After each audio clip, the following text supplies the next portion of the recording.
Yo, welcome to the Cool Box Sessions. I am your host, Dave Ordinary, and today we got a dope artist, rapper, visionary by the name of Smule.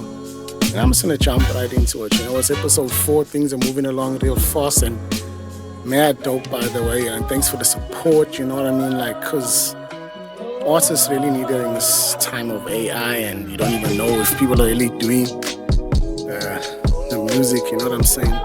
So that's what I'm trying to do with this platform is push artists' skill. Because everything here is straight live. It's like it's coming straight from this into the mic, into the camera, you know what I mean? There's no lies here. So if someone messes up, you're gonna hear that ish.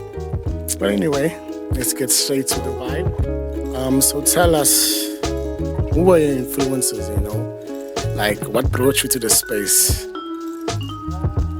We all got our own things that we took from, whether it be family, friends, or, but who influenced you to follow this part of music?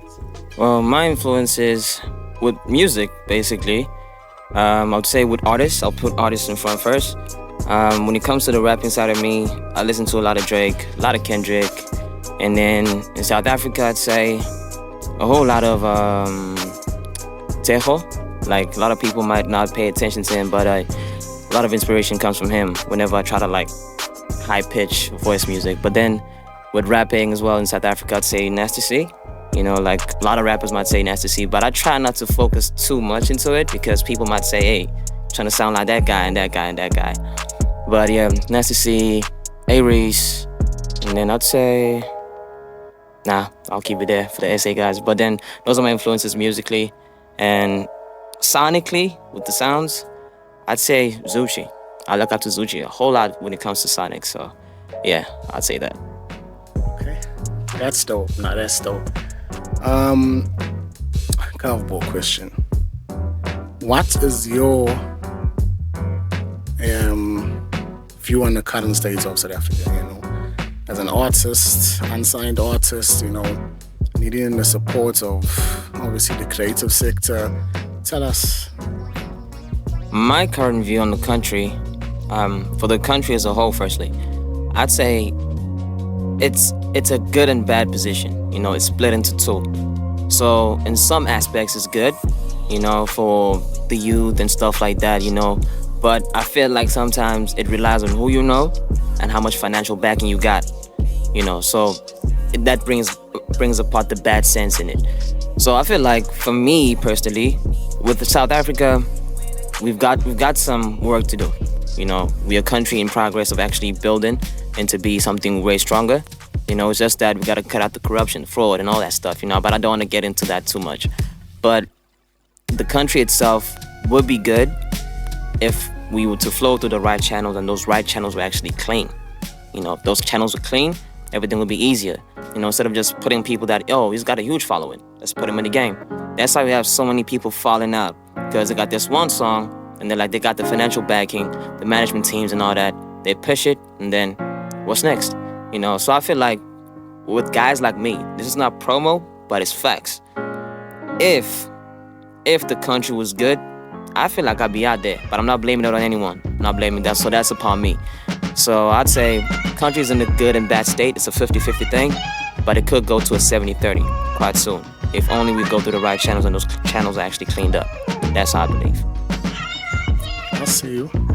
Dope. Okay, so tell us, would you like to remain unsigned or would you like to be signed? And what's your point of view on the whole shebang? Let's go. Okay, this is a question I have never been asked in such a setting, But I'd say my plan was, I think 2 years ago, I think I'm gonna go back to that. I'd want to be signed. The reason why I want to be signed is to learn the economics and the actual geographical state of how music business works. I don't just want to be that guy who's like, okay, I stay behind the computer, I process songs, I do this, because you can't compress how things work when it comes to money with music, but you can compress a vocal, you can do this, you can do that. So I'd want to be signed first, and then once I learn the dynamics of that, not saying that I should be curved out.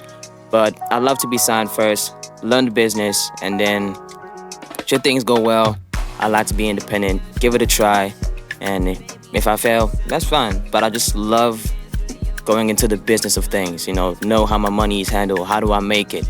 When I send out some sort of money out there, what's coming back? Gotta know what my profits are, how we make them, from performances to streams.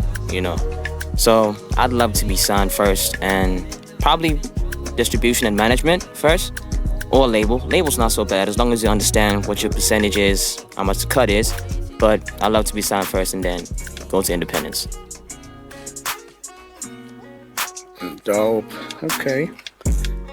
So tell us from your point of view, what's it like being in a relationship as an artist, Ups and downs or smooth sailing? Let us know. Being in a relationship and being a musician at the same time, it's good for me. It's good. Like, I know that doesn't sound so convincing because, a lot of rappers are just like, have one girl now, next girl now. But for me, man, it's been good. I've been with my girl for, I'd say, a year and a half, going on to 2 now. And this is one of the relationships whereby I'm focused on it. I'm not too busy with what's on the side, So for me, it's been a good ride. It's been a good ride for me, honestly. And I think she's one of those people that actually pushes me to keep on going with it. Whenever I feel down, because as artists we do feel down sometimes and be like, yo man, I'm not too good with this. Upload a song, it's not doing too well in numbers. Then she's like, nah, stay calm, dog, stay calm. You're gonna do it. So she's by my side, and for me, it's smooth sailing, man. It's all good. It's all good. We never ever leave the producer out on my show, Yeah. Who have you been working with? Because this beat that you jumped on is just, it's fire. You know what I mean? And you gotta give those people props. So yeah, tell us what's it been like working, who the guy is. Yeah. Okay, so with this song, first let's start with the title. The title is Murder, She Wrote. So the mindset I was in when I made the song, I wouldn't say I was in my feels, but I was in a mindset of looking around the world of what's really going on. And then I wrote about things that are actually happening, So it's a song that I personally love, and I think with the people that have already listened to it, it's been good reception. So I like to perform this song because it relates to most of the people out in Africa, which goes out to the fact that we're not in a good space in South Africa. So I made this song as a dedication to everyone who's going through something, and they might find bits and pieces of things that they related to in the song. So, and with the producer, guy's name is Trix Thigh Kingdom, I think is how he spells it out on Instagram. But been working with the guy for 3 years now, I think 3 years. And crazy how I found him out. I found him on YouTube and I texted him, I was like, yo bro, I like this, let's work, And some other time I just grab the actual beat, and then I told him, yo, this is a sample, can I have the actual beat? Then he was like, hey man, this is good, put it up to me. Then I made the song, released it, it went good. He didn't expect it, I didn't expect it, but it's doing good, man. And yeah, that's the song I'm gonna perform today.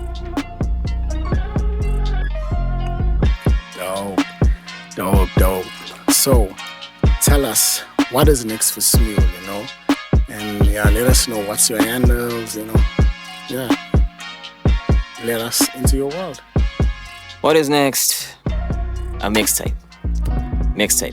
So I've done EPs in the past. I've got 2 in my catalog, and I feel like with those 2, I wasn't actually following my sound, It's like when you go to producers and stuff, they'll be like, yo, I've got a sound which I think will work for you, but you know what you vibe with, So I gave myself that, what, I'll try what somebody else actually requests for me.